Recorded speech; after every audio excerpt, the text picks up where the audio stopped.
ஏங்க சார், அண்ணா இந்த சின்ன திரையிலேருந்து தான் பெரிய திரைக்கு வந்து பெரிய ஆள் ஆனார் சிவகார்த்திகேயன். ஆமாண்ணா. அப்புறம் வந்து இப்போ இன்னும் கொஞ்சம் நல்ல பெரிய ஆள் ஆகிட்டார். அவர் இடத்த பிடிக்கணும்னு நீங்க நினைக்கிறீங்களா? ஏன்னா அந்த அவரே மாதிரி பெண் வேடம் போட்டு இதான் ரூம்ல கேட்டீங்க. ஆமா, அதே தான் திருப்பி கேட்கலாம். பதிலும் சொல்லிட்டேன், திருப்பி வந்து கேட்குறீங்க.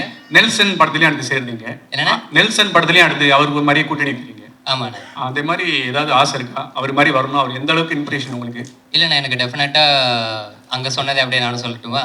சரியா. சிவான சேதுபதி அண்ணா எனக்கு 2 பேருமே பயங்கரமான இன்ஸ்பிரேஷன். ஏன்னா அஜித் சார், விஜய் சார் எல்லாத்தையுமே நம்ம கிட்டக்க கூட பார்த்தது கிடையாது. என்னோட ஸ்கூல் காலேஜ் டைமில் நான் சொல்கிறேன், வெறும் ஸ்க்ரீனில் மட்டும் தான் நம்ம பார்க்குறோம். எனக்கு அப்படி இருக்கும்போது ஏதோ நம்மளாலும் ஒருத்தன் ஜெயிக்கிறான், இங்கேருந்து ஒருத்தன் போய் அதை பண்ணுறான் அப்படிங்கும்போது அப்போ தான் என்ன மாதிரியான பசங்களுக்கெல்லாம் இன்னும் ஸ்ட்ராங்காக அந்த நம்பிக்கை இன்னும் பெருசாது. அப்போ ஓகே, ஏதோ ஒரு ட்ரை பண்ணிகிட்டே இருந்தால் சின்சியராக அதை பண்ணிட முடியும் போலையே அப்படின்னு சொல்லிட்டு. சிவானன்ட்ட அந்த மாதிரி இருக்குன்னா, இப்போ சேதுவன்ட்ட அவர் அவ்வளோ ஜூனியர் ஆர்டிஸ்ட்டாக நடித்து, ஆக்சுவலாக அவர் ஜூனியர் ஆர்டிஸ்டோட லிஸ்ட் எடுத்தாலே அவ்வளோ இருக்கும் நம்மளுக்கு. ஸோ அதுவும் நடித்து கன்ஃபார்மாக ஏதோ ஒரு நாள் நடந்துடும் அப்படின்ற அந்த ஒரு ட்ரஸ்ட் இருக்குல்ல. அது ஒரு 1000ல் ஒருத்தருக்கு, 10,000ல் ஒருத்தருக்கு, லட்சத்தில் ஒருத்தருக்கு நடந்தாலுமே அந்த ஒருத்தர் கொடுக்குற நம்பிக்கை தான் என்ன மாதிரி பசங்களுக்கு அது ஒரு பயங்கரமான சீடுன்னு நினைக்கிறேன் நான். ஸோ அந்த இன்ஸ்பிரேஷன் நிச்சயமாக இருக்குது. மற்றபடி எனக்கு வர கதைகள் எந்த அளவுக்கு என்கேஜிங்காக இருக்குது, ப்ளஸ் எந்த அளவுக்கு டிஃப்ரெண்ட்டாக பண்ண முடியும் அப்படிங்கிறத தான் நான் பார்த்து பண்ணிகிட்டு இருக்கேன். Last 2 questions. கவின்ஜி, நீங்க பண்ணாங்க, நாங்க முடிவு பண்ணிடுறோம். இல்ல நேரம் இல்லன்னு பிஆர் சொல்லுங்க. எங்களுக்கு தான அடுத்த ஆப்ஷன் சரி கேளுங்க. ஓகே கவின்ஜி, ஒரு क्वेश्चन. அதாவது நீங்க வந்து ஸ்டார் இந்த படம் அன்னைக்கு வந்து ஒரே ஹீரோவா இருந்தார் பிரசாந்த். ஸ்டார்னு படம் வந்தது, அவர் பேரும் காதல் இளவரசன்.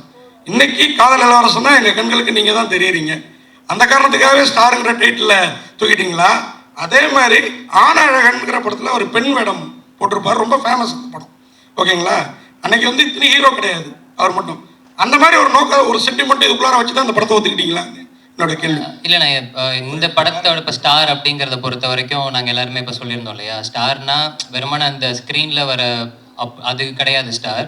ஐ மீன் அதுவும் ஸ்டார் தான். அது இல்லாமல் என்னை பொறுத்த வரைக்கும் பீப்புள்ஸ் சாம்பியன் எல்லாருமே ஸ்டார் தான். மக்கள் யாரெல்லாம் நம்ம யாரை பெருசாக ரொம்ப ரசிக்கிறோமோ, அண்ணாந்து பார்க்குறோமோ, அவங்க எல்லாருமே ஸ்டார் தான். அது எல்லாத்தையுமே தாண்டி தான் நம்புகிற விஷயத்த நம்பி என்னைக்காவது ஒரு நாள் நடந்துரும் அப்படின்னு ஓடிட்டு இருக்கவனும் ஸ்டார் தான். ஏன்னா இப்போ நீங்கள் சொன்ன மாதிரி சினிமா இல்லை ஸ்போர்ட்ஸு மற்ற கொஞ்சம் விசிபிலிட்டி இருக்கிறவங்களுக்குலாம் அந்த அடையாளமோ அந்த லைம்லைட்டோ அது கிடச்சிருது. ஆனால் அது கிடைக்காம ஏதோ ஒரு வேலையில் அந்த லைம்லைட்டுன்ற விஷயம் இல்லாமல் நிச்சயமாக அவனோட திறமைக்கு அவனோட சக்திக்கு அவன் ஒரு சாதனை பண்ணி தான் இருப்பான். அவனை யார் அங்கீகரிக்கிறது, அவனை யார் பாராட்டுறது? ஸோ அவங்க எல்லாருமே சேர்ந்து ஸ்டார் அப்படின்னு சொல்கிற படம் தான் நம்ம ஸ்டார். டேரக்டர் சார், ஒரு கேள்வி இல்லை 2 கேள்வி. ஒன்று வந்து இந்த படத்தில் வந்து நீங்கள் எல்லாரையும் பாராட்டினீங்க, அந்த பாடலாசிரியர்களை விட்டீங்க. ஆனால் இவரும் ஒரு பாடலாசிரியர்னாரு நம்ம காம்பேரும். நான் அந்த வரி காதே கொடுக்க மாட்டேன், அந்த ஒரு வரி வந்தது பாருங்க, என் விழி மீன்களை தூண்டிலால் அப்படின்னு ஒரு, அதுக்கப்புறம் சரி இதுதான் அவ்வளோதான் அப்படின்னு நினச்சா உன் தலையை கோதிக்கு போது என் கைரேகை ஜாஸ்தி ஆகிட்டுங்கிற மாதிரி அவரை பாராட்டிடுங்க. அதுக்கடுத்து இன்னொரு கேள்வி, இங்கே அந்த பேனர் தான் அவர் சொல்லிட்டாரு, எங்கள்கிட்ட உங்களை தப்பிக்க வச்சுட்டாரு. ஆனாலும் எம்ஜிஆர் ஸ்டாருங்கிற அந்த இதில் பின்னாடி அந்த பேனரில் இல்லாமல் போன அமிதாப் கூட இருக்கிறார், நம்ம ஊருக்கு அவ்வளோவா சம்மந்தம் இல்லாதவர். அதுக்கு என்ன காரணம்? அதே மாதிரி இந்த படத்தில் ஹரிஷ் கல்யாண் தான் முதல்ல நடிக்கிறதா. 3 கொஸ்டின், 2 அடுத்து வாய்ப்பு கிடையாது. அடுத்து என்ன காரணம் கவினை அதையும் சொல்லுங்க. ரைட் சார், இது ஆடியோ லான்ச் பிளான்ல இருக்கு சார். இப்பவுமே யுவன் சாரோட டேட்ஸ் தெரியல, மேபி ஆடியோ லான்ச் இருந்துச்சுன்னா அப்பா சொல்லலான்றதுக்காக லிரிக்ஸ்லாம் வச்சிருக்கேன் நான். எல்லாம் நிறைய லிரிக்ஸ் இருக்காங்க சொல்ல நினச்சேன். 2வது எம்ஜிஆர் சார் இல்லாததுக்கு காரணம் சார் ப்ராக்டிக்கலான ரீசன் தான் சார். இந்த ஃப்ரேமிங்க்கு எனக்கு வந்து எனக்கு பிடிச்ச ஆர்ட்டில் வச்சுருக்கேன். இன்னொருத்தர் ஆட் பண்ணால் இந்த சிமெட்ரியாக இருக்காதுன்ற ஒரு ஃபீல்காக பண்ணேன், வேறு எதுவும் இல்லை. 3வது ஹரிஷ் கல்யாணுக்கு நன்றி சொல்லணும் சார். நான் லைக் காரணங்கள் வேறு காரணங்கள் சார், ப்ராக்டிக்கலான ரீசன்ஸ் தான். பட் ஸ்டில் அதை சப்போர்ட்டிவாக இருந்ததுக்காக ஹரிஷ் கல்யாணுக்கு நன்றி சொல்லணும் சார், அவ்வளோதான். இளனுக்கு ஒரு கொஸ்டின், கவினுக்கு ஒரு கொஸ்டின். Okay, first இளனுக்கு. இல்லை, நான் உண்மையாகவே இது ரொம்ப அழகான மேடையாக இருக்குது. ஏன்னா ஒரு இன்ஸ்பிரேஷனான இந்த கதை எழுதுறதுக்கு உங்கள் தூண்டின ஒருத்தர் வந்து உங்கள் மேடையில் இருக்கிறாரு, அதுவும் உங்கள் அப்பாவே இருக்கிறாரு. தவிர நீங்கள் இந்த படத்தை டைரக்ட் பண்ணிருக்கீங்க, இன்னொரு ஹீரோக்கு வாய்ப்பு கொடுத்துருக்கீங்க. ஸோ ரொம்ப நல்லா இருக்குது. என்னோட கொஸ்டின் என்னென்னா, நீங்கள் எப்போ ஆக்ட் பண்ண போகிறீங்க? அது கண்டிப்பாக சார், எங்கள் அப்பாவுக்கும் அந்த ஆசை இருக்குது. எங்கள் அப்பாவோட எங்கள் அப்பத்தாவுக்கு ஒரு ஆசை இருக்குது சார். எங்கள் அப்பத்தா தான் சின்ன வயசு வந்து கேட்டுகிட்டே இருப்பாங்க. நான் ஒரு வேளை ஃபியூச்சரில் நடித்தேன்னா அந்த படம் எங்கள் அப்பாத்தாக்கு டெடிகேஷனாக இருக்கும். ஓகே, கவின் வாழ்த்துக்கள். பொதுவாக வந்து லேடிஸ் கிட்ட போடும்போது ஒரு யாரையாவது ஒரு ரெஃபரன்ஸ் எடுத்துக்குவாங்க. கமல்ஹாசன் வந்து அவங்க அம்மாவை எடுத்துக்கிட்டாங்க. ஸோ அந்த மாதிரி இந்த படத்தில் அந்த கெட்டப் போடும்போது யாரையாவது ரெஃபரன்ஸாக கரீனா எடுத்துக்கிட்டீங்களா? சோப்ரா. கரீனா சோப்ரா. ஓகே. யாரு எனக்கு சொல்லுங்க. சந்தானம் சார் போட்டிருப்பார்ல லேடி Okay. அதுதான். ஏன்னா எனக்கு இந்த படத்துல வந்து இப்போ சிவானா ரெமோல பண்ண மாதிரியோ இல்ல வந்து கமல் சார் அவ்வை சண்முகில பண்ண மாதிரியோ ஒரு பொண்ணாவே நடிச்சு நம்ப வைக்கிறது மாதிரியான இது கிடையாது. புரியுது. அது சின்னதா காலேஜ்ல பசங்க பண்ற ஒரு கலாட்டா மாதிரி. ஸோ எனக்கு என்னன்னா அந்த கலாட்டால பார்க்கும்போது சந்தானம் சார் எக்ஸ்ட்ராடனரியா அதுல ஒன்று பண்ணியிருப்பாரு. நிச்சயமா அதை வந்து இப்போ இதுக்கப்புறம் யாராலுமே பீட் பண்ண முடியுமான்றது தெரியல. அந்த மாதிரி முடிஞ்சா ஜாலியா ஒன்று ட்ரை பண்ணலாமே அப்படின்னு அப்படி எடுத்து பண்ணது. ஆனா எங்களுக்கு என்ன தோணுச்சுன்னா, ஒரு அந்த கெட்டப்ல ரொம்ப அழகா இருக்கிற போர்ஷன்ஸ்லாம் ஐஸ்வர்யா ராஜேஷ் மாதிரியும், கொஞ்சம் சேட்டை பண்ற போர்ஷன்ஸ்லாம் அறந்தாங்கி நிஷா மாதிரி இருந்தது. 2 பேரும் சேர்ந்த கலவை மாதிரி இருந்தது. பரவாயில்ல, 3ஆவதா ஒன்று இருந்துச்சு, அது நானும் பார்த்தேன் சோஷியல் மீடியால.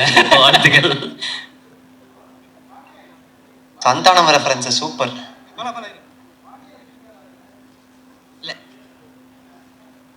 நடிச்சிருக்காங்க சார், நடிச்சிருக்காங்க.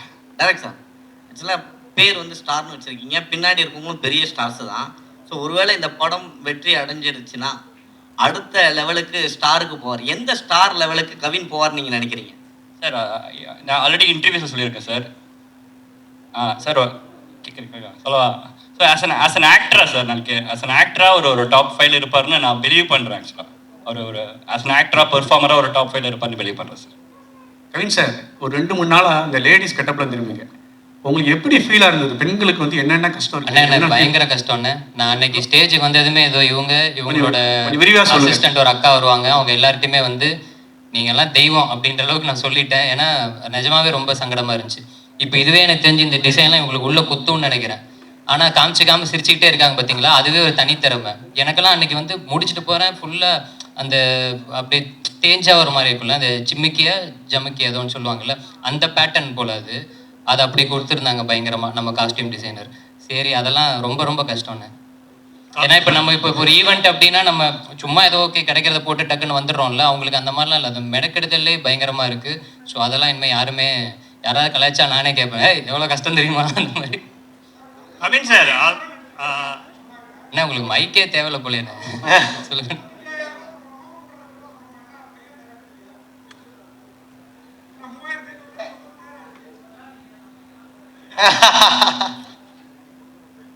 சார், நான் வந்து ஒரு ஓவரால் பட்ஜெட் கொடுத்துட்டு போயிருக்கேன். அதுக்கப்புறம் அந்த பட்ஜெட்டுக்குள்ளேயே இளன் முடிச்சு கொடுத்துருக்காரு படத்தை. சார் நீங்கள் கவின் சார் நீங்கள் வந்து அதிகமாக வந்து கோடிகள் சம்பளம் கேட்குறதாகவும் சிறு தயாரிப்பாளர்களோட வந்து உங்ககிட்ட வந்து அப்ரோச் பண்ணுறதுல ரொம்ப சிரமம் இருக்கிறதாகவும் ஒரு குற்றச்சாட்டு இருக்கு. ஓகே ஓகே, அதுக்கு பதில் சொல்லணுமா? அதுவும் நான் அந்த ரூம்லேயே சொல்லியிருந்தேன், திரும்பவும் நீங்கள் கேட்குறீங்க. இப்போ வந்து நம்ம நடிச்சிருக்கோம் ஒரு படம். இந்த படம் டெஃபினட்டாக டிபேட்டபிள் அப்படின்னு நான் நினைக்கிறேன். அது சேம் டைம் இங்கே சம்பளம் டிபேட்டபிளா அப்படிங்கிறது எனக்கு தெரியல. டிபேட்டபிள் யாருக்கு அப்படின்னா எனக்கும் ப்ரொடியூசருக்கும். அட் த சேம் டைம் நம்ம ஏதோ கேட்குறோம் அப்படின்றதுக்கானலாம் யாரும் கொடுத்துடவும் மாட்டாங்க, அப்படி ஒரு விஷயம் கிடையவும் கிடையாது. இப்போ நீங்கள் எந்த பத்திரிக்கையில் வேலை செய்கிறீங்கன்றது எனக்கு தெரியல. ஐ மீன் இல்லைண்ணே, எனக்கு என்ன, நீங்கள் இப்போ இதுக்கு முன்னாடி ஒரு இடத்துல வேலை செஞ்சுருப்பீங்க, அங்கேருந்து இன்னொரு இடத்துக்கு நீங்கள் வேலை பார்க்க போகும்போது டெஃபினட்டாக நம்ம அதே சம்பளத்துலேயோ இல்லை அதே அமௌண்ட்லேயோ நம்ம இது பண்ண மாட்டோம். நிச்சயமாக நம்ம ஒரு சேலரி ஹைக் அப்படின்ற மாதிரி நம்ம கேட்டு ஒன்று போவோம். அதையும் நம்ம தீர்மானிக்க முடியாது, நம்மளோட ப்ரீவியஸ் சம்பளம் தான் தீர்மானிக்கும். இப்போது நான் வந்து கணக்காலம் கலங்கள் சீரியல் நடித்தேன், அதில் என்னோடய சம்பளம் ஸ்டார்டிங்லாம் 1000 ரூபாய். சீரியல் முடித்து நான் ஒரு 5-6 வருஷம் எக்ஸ்பீரியன்ஸ்க்கு அப்புறம் எனக்கு அதோட சம்பளம் 6000 ரூபாய். ஸோ அந்த 6000 ரூபாவை தீர்மானிக்கிறது 3000, 3000த்தை தீர்மானிக்கிறது 1000, இப்படி தான் இருக்குது. ஸோ சம்பளம் அப்படிங்கிறது இன்றைக்கி வந்து நம்மளோட படம் எந்த அளவுக்கு பண்ணுதோ, அந்த மார்க்கெட்டில் எப்படி நடக்குதோ அதுதான் தீர்மானிக்கிறதே தவிர இங்கே தனிப்பட்ட இதில் யாருமே தீர்மானிக்கிறது கிடையாது. ப்ளஸ் என்னால் படம் வந்து இதுதான் எனக்கு 4வது படம். இந்த 4வது படமே வந்து பார்த்தீங்கன்னா இது எனக்கு முடிக்கிறதுக்கு வந்து இப்போது லிட்டரலாக 1 வருஷம் அப்படிங்கிற மாதிரி ஆகியிருக்கு. இந்த காரணங்களுக்காகவே நான் வந்து சில இடங்களில் நோ சொல்லியிருக்கேன். பட் ஆனால் அந்த நோ சொல்கிறதுக்கான முக்கியமான காரணம் என்னென்னா, யாருமே வெயிட் பண்ண வைக்க வேண்டாம். அவங்க வெயிட் பண்ணுற நேரத்தில் நிச்சயமாக எனக்கு எவ்வளோ பேர் இருக்காங்க, அவங்கள வச்சு கூட பண்ணிட்டு வந்துடலாம். இதெல்லாம் தான் காரணங்கள். சுவாரஸ்யத்துக்காக இல்லை இன்ட்ரெஸ்டிங்காக இருக்கணுன்றதுக்காக அது பேசுறதுக்கு வேணால் நல்லா இருக்கலாம், மற்றபடி ஃபேக்ட்ஸ் இதுதான். சார் இங்கே ஒரு சார் சார் சார் அடுத்த 2 படத்தில் ஹீரோயினே கிடையாதுண்ணே. நாளைக்கு ஒரு அனௌன்ஸ்மெண்ட் வரும், அந்த படத்தில் ஹீரோயின் கிடையாது. அதுக்கடுத்து ஒரு படம் பண்ணுறேன், அதுலேயும் ஹீரோயின் கிடையாது. இந்த படத்துலேயும் நான் கதை மட்டும் தான் கேட்டேன், ஹீரோயின் தான் இந்த இவர் தான் கூப்பிட்டு வந்தார். கடைசி கொஸ்டின் இது கடைசி கொஸ்டின் சார் கடைசி கொஸ்டின் இது சார். Hello sir. அதான் அங்க mic இருக்கு. இந்த கொஸ்டின் இந்த ஒரே கொஸ்டின் வந்து மைக் அங்க இருக்கு, மைக் அங்க இருக்கு. இந்த கொஸ்டினுக்கு வந்து டேரக்டராக இருந்தாலும் சரி, ஹீரோ இருந்தாலும் சரி, யார் வேணா பதில் சொல்லலாம். சரிங்களா? கவின் ஸ்டார். ஏன்னா எப்பவுமே வந்து ஒரு படத்தோட ஹீரோ வந்து ஒரு பேர் சொல்லி ஒரு ரஜினியின் ஜெயிலர் அப்படிதான் வரும். இது என்ன கவின் ஸ்டார்? யாருக்கு மென்ஷன் பண்றீங்க? யார் குறிப்பிட்டு சொல்ல வர்றீங்க? அதுக்கப்புறம் வந்து 2 ஹீரோயின். ஒரு ஹீரோயினை சமாளிக்கிறது பெரிய விஷயம். சரிங்களா? புது ஹீரோயின் ஒருத்தருக்கு தமிழ் தெரியல, எப்படி சமாளிச்சீங்க? 2 பேர்ல யாருக்கும் சொல்லலாம். நேக்கா டைரக்டர் மைக் கொடுத்துட்டாரு. Yes yes first. அது அப்படி இல்ல, நான் சாதாரணமா எவ்வளவு நேக்கெல்லாம் பேசியிருக்கலாமே, அது ஏய், கிடையாது. நான் சாதாரணமா இதெல்லாம் சொன்னேன். definitely அவரோட கால் தானே, ஸோ அவர் தான் சொல்லணும். ஸ்டாரிங் கவின் போட்டிருப்போம். அப்படின்னா இதில் நடிக்கிறாருன்ற தான் அர்த்தம். இந்த படத்துக்கு அந்த வார்த்தை யூஸ் பண்ணா ஒரு மாதிரி வார்த்தை விளையாட்டு மாதிரி அழகா இருந்துச்சு. அந்த ரீசனுக்காக போட்டோம். ஹீரோயினை சமாளிக்கிற அது வந்து அந்த கொஸ்டின்ஸ் எனக்கு அது உடன்பாடு இல்லை. அதில் இல்லை